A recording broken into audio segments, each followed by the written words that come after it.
Hi friends, welcome back to my channel. எல்லாருக்கும் வணக்கம். இன்றைக்கி அருமையான ஒரு துவையல் தாங்க பார்க்க போகிறோம். ஒரு ஹெல்த்தியான துவையல், பிரண்டை துவையல். கை கால் மூட்டு வலிக்கெல்லாம் ரொம்ப அற்புதமாக கேட்குங்க. இது பசியை தூண்டக்கூடிய இந்த துவையலை எப்படி செய்யலாம், இதுக்கு தேவையான பொருட்கள்லாம் என்னென்னு பார்க்கலாம் வாங்க. பிரண்டை ஒரு கட்டு எடுத்துக்கோங்க. நிலக்கடலை, வெங்காயம், தக்காளி, மல்லி விதை, பூண்டு எடுத்துக்கோங்க. இப்போ பாருங்கள், எடுத்து வச்சுருக்கேன் நான் இந்த பிரண்டையை. இந்த மாதிரி பெருசாக இருந்தால் போடக்கூடாது, அரிப்பு எடுக்கும். இப்போ உடச்சி காமிக்கிறேன் பாருங்கள். உடைக்கும் போது நார் பெருசாக வரும் பாருங்கள், அந்த மாதிரி இருக்க போடாதீங்க. இதை குழம்புக்கு வச்சுக்கோங்க. போடலாம், புளி ஊற்றுறனால அந்த அரிப்புத்தன்மை இருக்காது. இப்படி இருக்கிறத போடாதீங்க.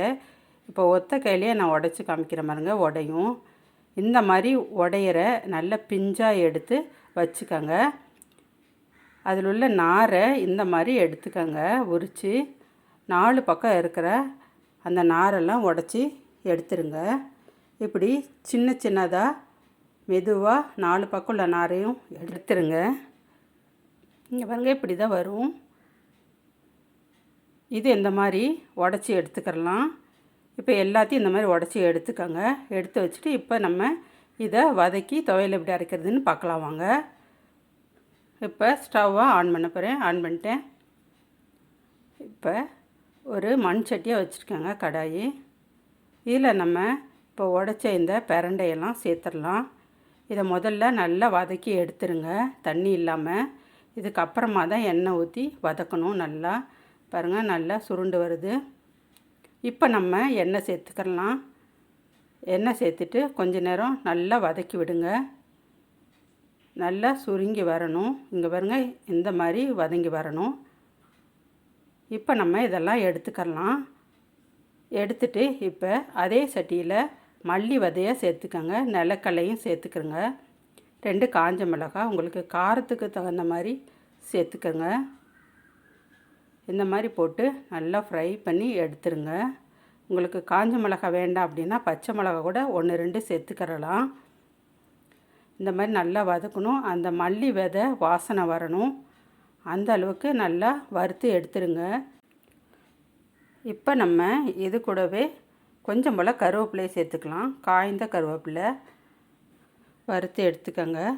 மல்லி விதை, கருவேப்பிலை இந்த வாசனை நல்லா வர வரைக்கும் நல்லா வறுத்தெடுங்க. சிம்மிலேயே வச்சு வறுத்தெடுங்க, இல்லாட்டினா சீக்கிரமே கருகிரும் எல்லாமே. அதனால் பொறுமையாக அதை செய்யுங்க.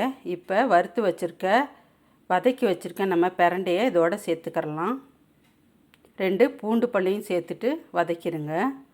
இப்போ எல்லாம் ஒன்று சேர்ந்து வந்துருச்சு.